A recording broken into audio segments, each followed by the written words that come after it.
As I've gotten older and I think smarter, I would much rather have enough to be able to do the things I want to do, which is hang out with my family and my friends and have a business that I can run from pretty much anywhere. Welcome to Truly Passive Income. I'm Neil Henderson. And I'm Clint Harris. Well, Ed Mathews, at long last, we have really tried to make this interview happen. We had some technical difficulties before. We had some scheduling issues. And now we've got Clint here. I didn't think Clint was going to be here because he's got a sick kid at home, but here he is. Lucky us. But we're pleased to have you here. So let's get started with what's your story with real estate? What was your give us the high level view of what your journey into real estate was. The old admiral was at Stockbridge. Who am I and Yep, why am I here? Exactly. Right? I do that all the time. Me too. That, and you get to be my age and you walk in a room and go, I know I came in here with a purpose, but I cannot for the life of me remember why. Right. And then your spouse or partner starts to figure out, okay, that they see the look in your eye. But anyway, I'm Ed Mathews with Clark Street Capital. I spent about 24, almost 25 years flying all over the world, slinging software and services for teeny tiny and medium-sized Silicon Valley companies, and most of them you've never heard of. And I've been investing in real estate since 2011. I did it as a side hustle for the first 7 or so years. And then I was fortunate enough that the portfolio surpassed what I was making in my day job.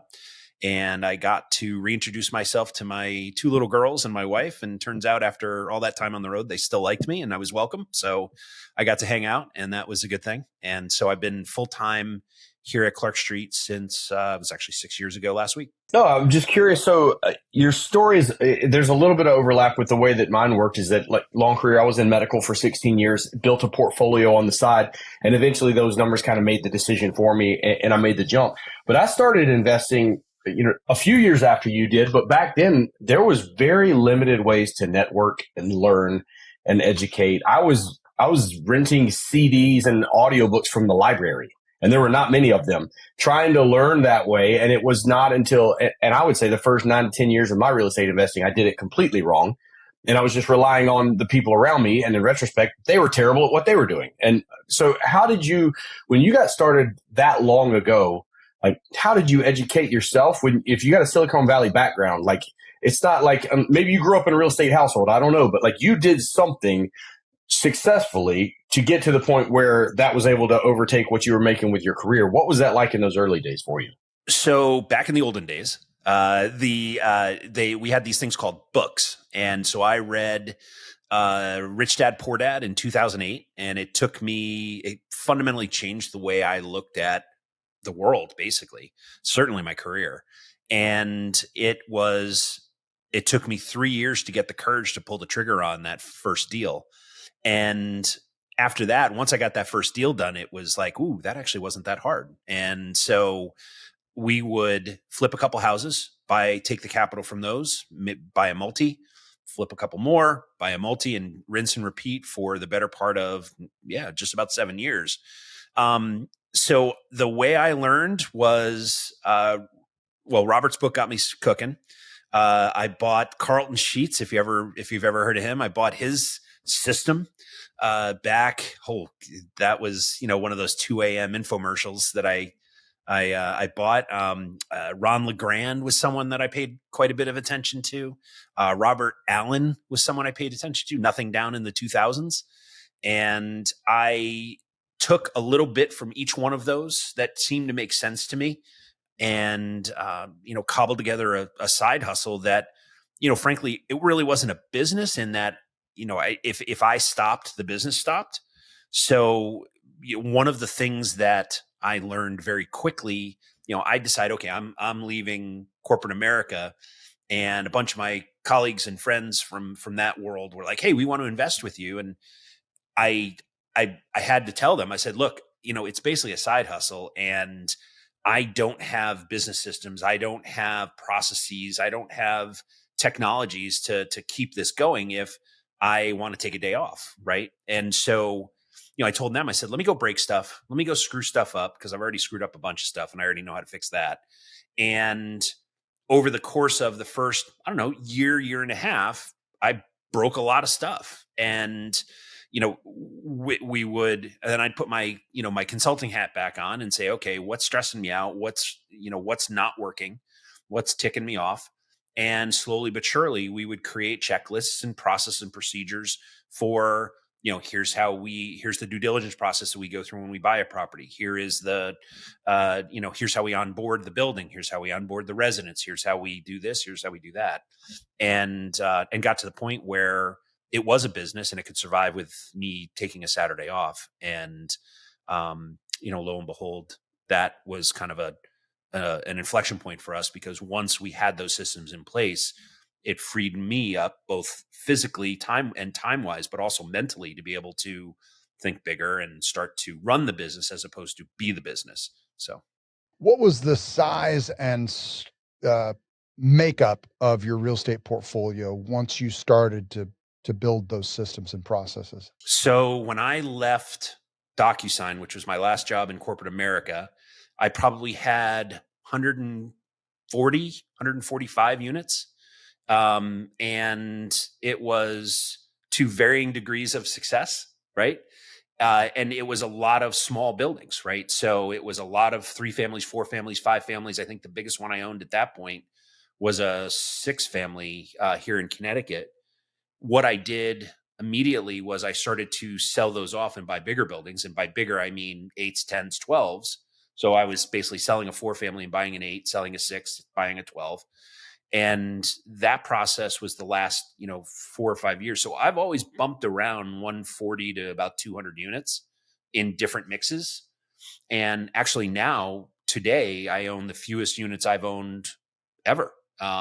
Before certainly before I left corporate America, I own about 41 units right now, because I'm selling everything to go much larger. And so we've basically sold off a pretty sizable portfolio, 80 or so units up in Vermont, as well as probably another 55 units here in Connecticut, with the intention of buying much larger properties down south, probably in North Carolina. So I'm now selling and hunting simultaneously. And so I'm selling off all these properties and I'm hunting for, 50 units plus down in the Carolinas. Man, there's so much overlap here. I'm kind of going through something very similar. So I built up a small portfolio of single family homes, very slow way to get ahead, transitioned and started buying multifamily properties at the beach where we live and converting them to Airbnb properties. So had a nice value add there. And I'm on the verge now of, that helped me reach a level of financial freedom. But what it did not give me is time or location independence. That's a very laborious strategy. And as a young man, I was focused on cash flow, right? I want to replace my income, but I did that at the detriment of time and location independence. And so I am now at the point to where I am unpacking, or I'm having this discussion daily at this point. I've talked to Neil about it the last couple of days about unpacking some of these properties slowly to move into larger properties. Like we Neil and I, with our group, we specifically focus on buying old Kmart's and grocery stores and converting them to self-storage. So that's 700 units, but it's no tenants that live there. It's basically automated. The reason I'm doing that is, even though I can get probably a higher percentage return on my investment with an Airbnb, it's got 8 to 10 tenants every month. It's very labor intensive. And I'm getting to the point now that the time is worth more than anything else. And I'm willing to take a little bit of a lower return if it's more passive in the long run. So I have a feeling you're about to tell me the same thing. So talk to me about what you're unpacking, the smaller units, and why are you going bigger? Is it because you're chasing a bigger return, or is it because what I usually suspect is a lot of times the bigger buildings are easier to manage because you can afford to have management there? Right. So it's what they call in the software business brain damage, right? So fewer buildings causes less brain damage in my world, in my head, in that it instead of managing 20 buildings of an average of 5 units each, right? I'm now going to manage 2 buildings with the same amount or more units, and so. The fact is that when you have I think the kind of line is probably about 75 or 80 units. When you have an 80 unit building, you can have a superintendent. You can have somebody that works at least part-time on lease ups. You can have a handyman who's, at least half-time and in a lot of cases full-time, as well as captive plumber, electrician, HVAC folks that all they do is they work for you. And they are, I'm managing one entity as opposed to 20. And so, a year ago, had we met, I would have talked to you about the 20 different buildings I have and the 20 different handymen that I had and the 20 different plumbers and electricians and HVAC folks and whatever else, landscaping, snow removal, you name it. They were all different. There was some overlap for sure, but with each building, there was a team. And so I felt like I was herding cats. And, this whole play, it's a little stressful right now because I took my cash flow way down. And I'm sitting on, capital right now that is burning a hole in my pocket. So we're finding stuff. But I think a year from now, I will probably own 8 buildings of an average of 125 units each. And that's the goal. And that is going to be that. And we're going to manage the living daylights out of those. And I'm probably not going to acquire anything beyond that 1,000 units. We're just simply going to manage them, pay them down, and some I will sell with my partners. Some we will refinance and buy my partners out, and I'll keep them. And some we'll just get rid of and put the cash in some other asset class. But time will tell. I think it's so funny that, the more, especially, this is one of the things I love about podcasting. I'm not very good at it. Neil's great at it, but it allows us to talk to people from all over the world, all over the country you're willing to sit here and give me, 45 minutes to an hour of your condensed life experience and everything you're going through. And that's unbelievably valuable to me, especially. And it's so funny. One of the things that I see is that there's skill sets and then there's goals that you have. And I always kind of expected that your skill set and what you learn in terms of what needs to be done with the property is going to drastically change over time, but your goals are going to stay the same. And what I've tended to find is that a lot of the skills that you learn with single family homes and flipping properties to buy small multifamily property and the value add and forced appreciation you were creating in those small properties, it's the same thing. You just are adding more zeros to it, right? Instead of 4 units, it's 40 units, or then it's 400 units. But the skill set is really the same. What gets better is you get better at dealing with people and consolidating. And instead of having 10 handymen, you're dealing with one and having your properties. So it's funny to me that the skills that you're learning early on translate if you're willing to scale that. But what does change are the goals, because a lot of times the goals maybe originally for me are usually maybe a little bit out of focus until you hit that level of financial freedom. And once you hit that, it's like, what I really want is time with my daughters, time with my spouse, availability to travel or be location independent. I want to be able to live in the Northeast and invest in the Southeast and not have to be, working nights and weekends and things like that. So from the beginning, if you remember, like, what were some of the initial goals that you set for yourself? And maybe it was forced upon you because of, making the jump from Silicon Valley, but like, what were some of the original goals and what were some of the ways that they've changed for you? And what are some of the things that have remained constant? Yeah. So I've learned in the last 15, 20 years about the concept of enough, right? And so I don't need to be a billionaire. I don't even need to be a millionaire 100 times over. Here's what I want. I want I have a 21-year-old who's a junior in college down in Philly. I think she's going to settle somewhere down in that area, somewhere between New York and Philly. My youngest is 16 years old and a pretty darn good softball player and a pretty good student on top of it. And we're starting to think that she could play at a pretty high level in college. And she's looking at colleges in North Carolina, for instance. And so my thinking is that we'll have a little place in New York and a little place wherever my youngest lands, and we'll fly between, because here's the cool thing. And Clint, you touched on this earlier, I have time freedom, right? And that is the most valuable thing. Had you asked me about that, in 2008, I would have told you I want 5,000 units and I want to own the world, and there isn't an asset class I'm not going to buy, and I want. As I've gotten older and I think smarter, I think that I would much rather have enough to be able to do the things I want to do, which is hang out with my family and my friends, and have a business that I can run from pretty much anywhere. And the other part of it is basic. And this I had a long time ago. This was kind of the one key theme throughout. And that is that my wife's a genetic freak. And I mean that respectfully. She comes from a family who lives to be high 90s, low 100s. All the women in her family live to be, 104 years old. And I can't explain it. My father-in-law used to say they don't know enough to lay down. So and my wife is in phenomenal shape, and, she takes good care of herself, and I have no reason to believe she is the anomaly, right? She's probably going to be 105. My people, we kind of pass on right around 85, 86 years old, like to a person. And so that tells me that she's going to be here for 20 plus years beyond me.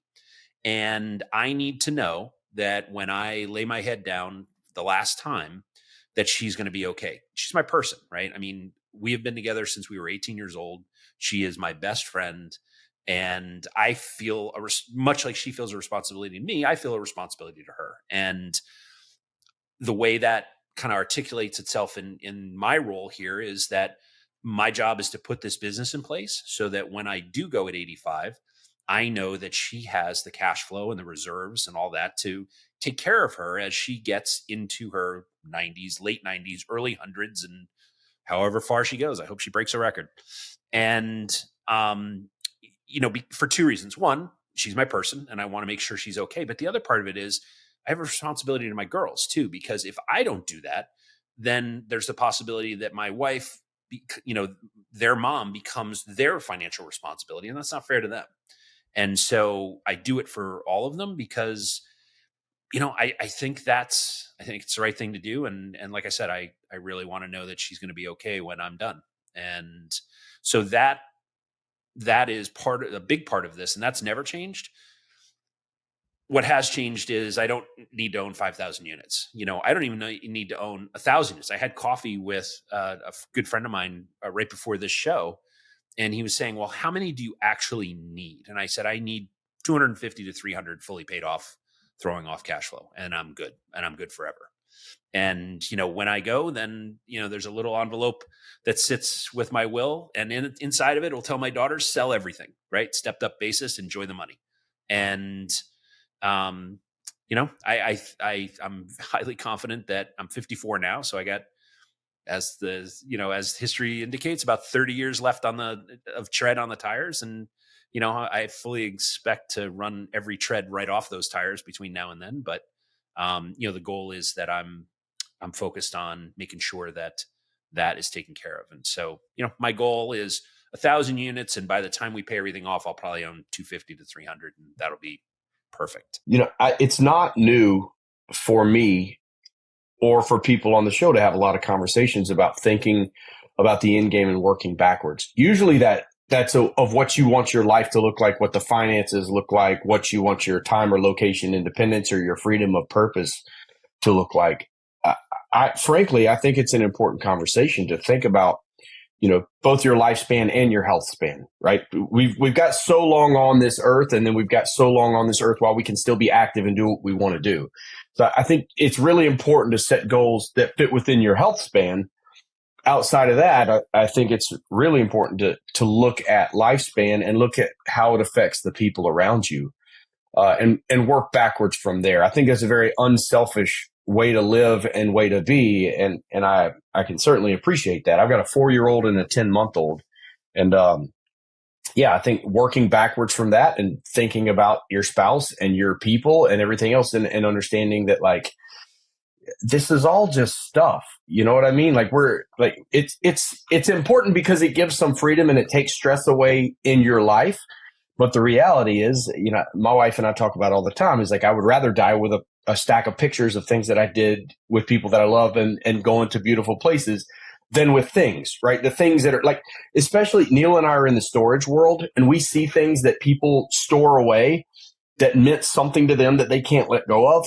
And like by the time it gets moved out, it's deteriorated. It never means as much to the next people, and they could have burned it and bought it over 3 or 4 times by the time that it sat there. Don't get me wrong; it's our business model. You know, but there's a good and a dark side to that as well. So it certainly made me a little bit of cynical about remembering that like most of the things we're dealing in life really don't have any level of eternal significance or ways that they're going to affect things for our family in the long run. So it's a tricky business to be in where we spend so much time thinking and talking about money.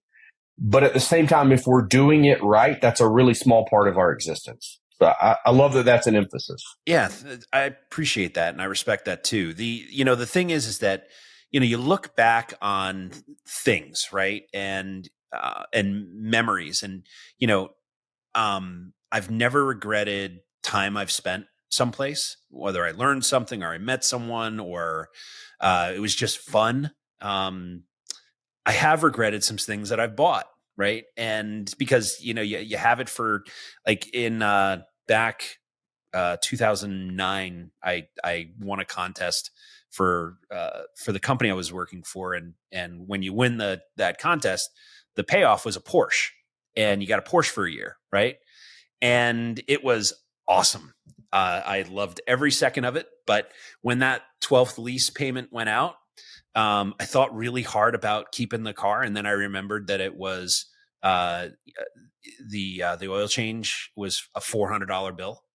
And that the insurance on it wasn't, $20, $30, $100 a month. It was $500 a month because I had spent that year racking up let's see, 1, 2, 3, 4, maybe 5 speeding tickets. And I gladly paid every single one of them because they were worth it. But when it came time to, to extend that lease, I didn't. I gave the car back and went and bought a pickup truck. And I was just as happy in the pickup truck. It didn't go quite as fast and it certainly didn't handle as well. But boy, I tried.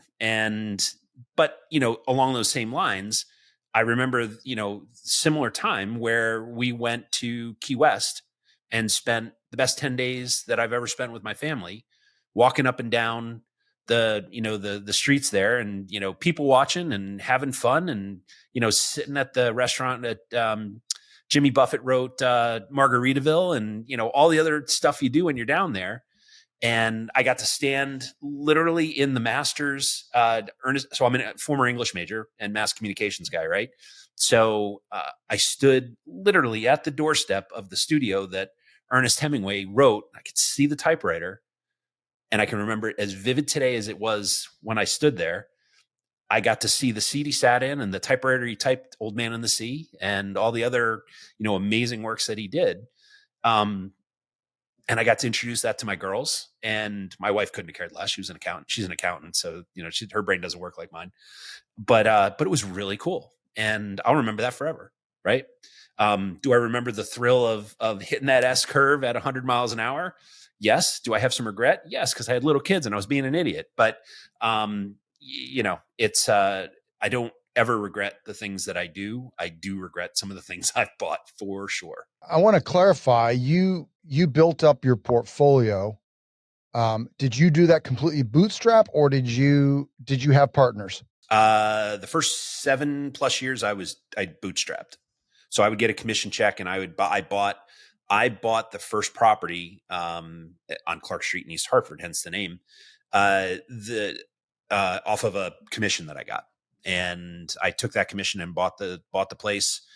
And then subsequent bonuses and commissions would pay for funding down payments on flips. And then I would flip a couple houses, make the 20, 30, 40 plus grand on each of them. And then I'd take that 80 grand and go buy another multi with it and rinse and repeat. So yeah, came out of my back pocket. A straight Robert Kiyosaki style. See, selling copiers, getting commission checks and putting it to work, man. Good for you. It's straight out of the book.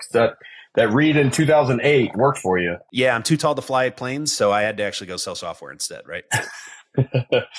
Tell me about your strategy now. You guys a syndication? What kind of you got partners? How do you typically operate? What kind of value add deals are you looking for? So it's kind of transitioning. So time was and if you see me on social media, you see me talk about the fact that I buy crappy apartment buildings from landlords who basically suck at their jobs, and we go in, we make those buildings clean and safe, we upgrade them, we treat the residents like customers, and that means that we answer calls and we treat them with respect, and we yes sir and no ma'am them to death and say thank you and please and actually do what we say we're going to do.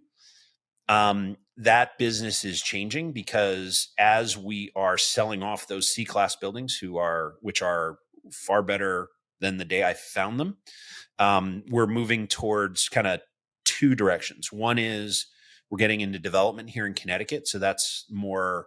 There's an affordable housing bent to that, and then down in the Carolinas, we're looking for value add, but B class, so it's more management intensive rather than physically upgrading and fixing. But I'm okay with buying buildings that are beat up too, because Clint, you kind of touched on this earlier.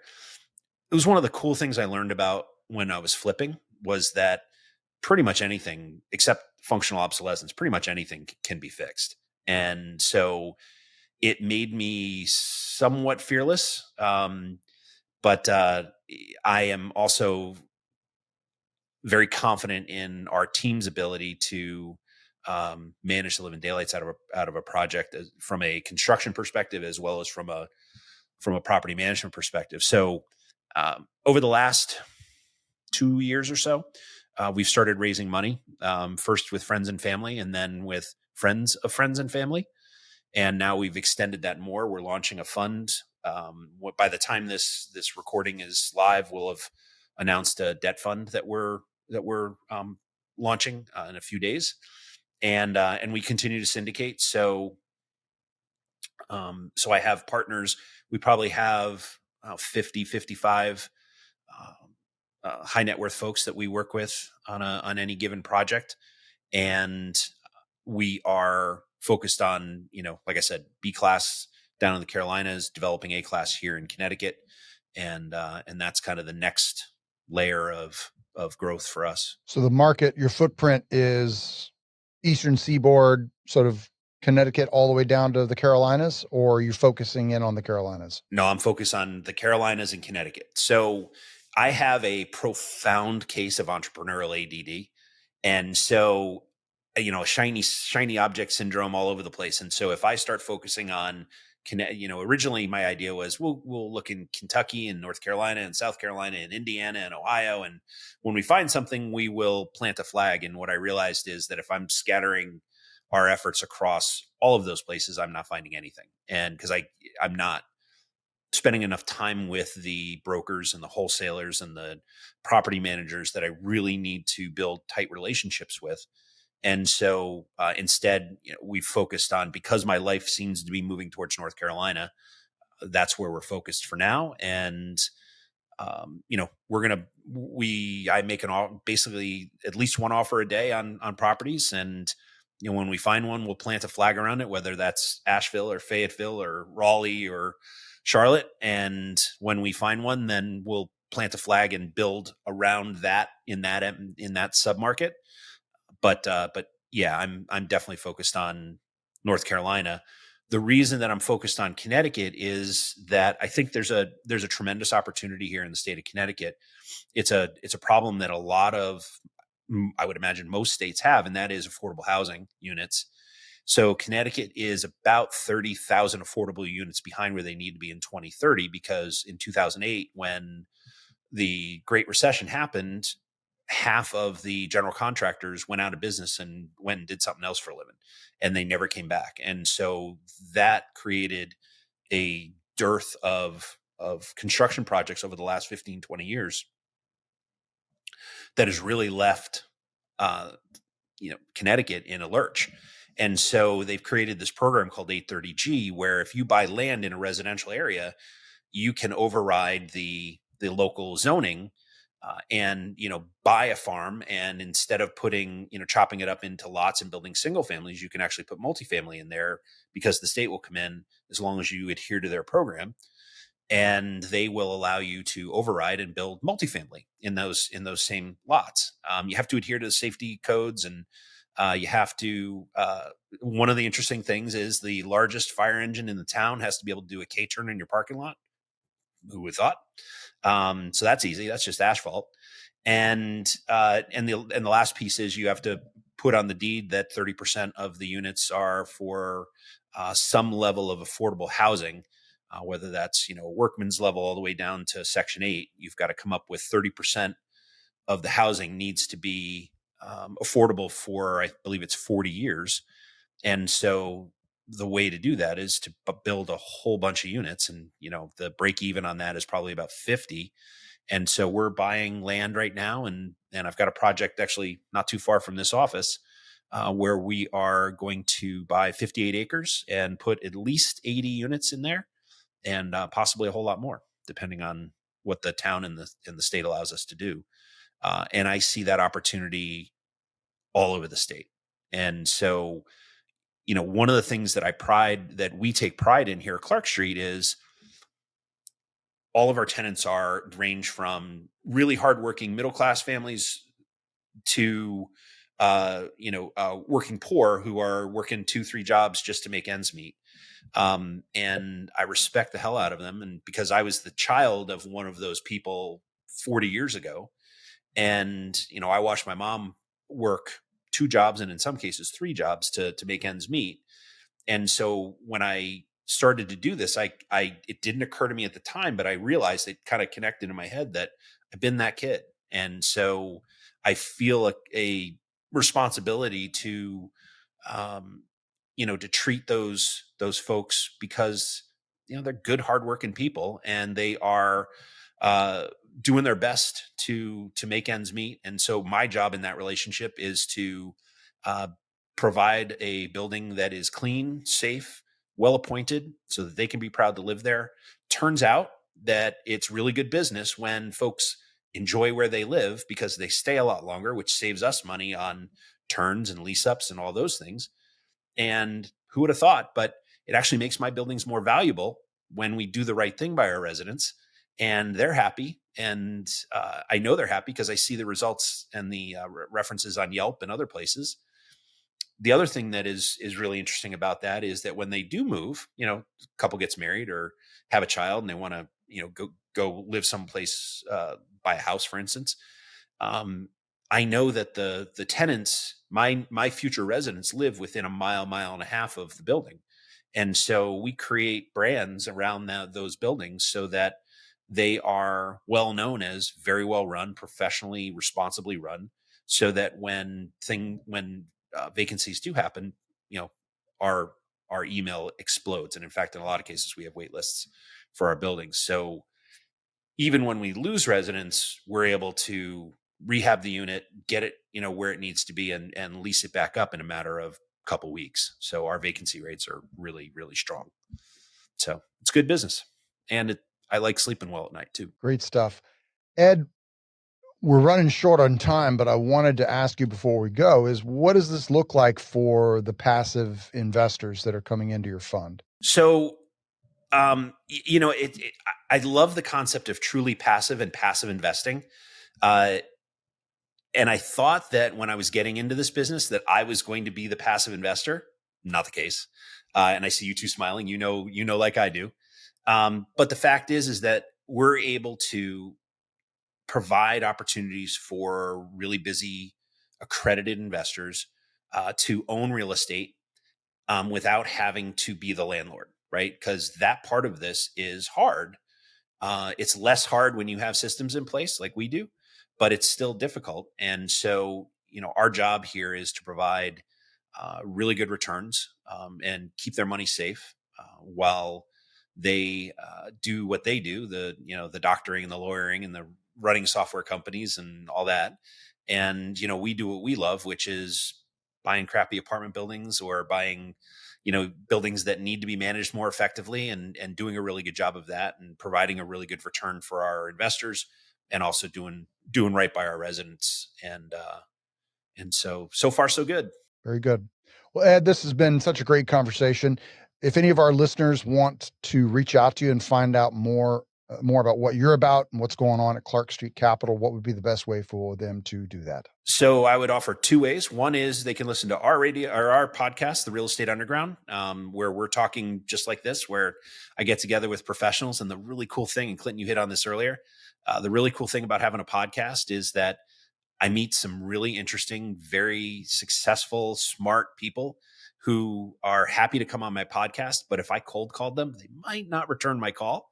So having the podcast is a great way to learn. And so I approach the interviews as if it's, class is in session, and I'm asking questions about, how do you do this, and how do you think about that, and what do you do here, and all that. So it tends to be a pretty educational process.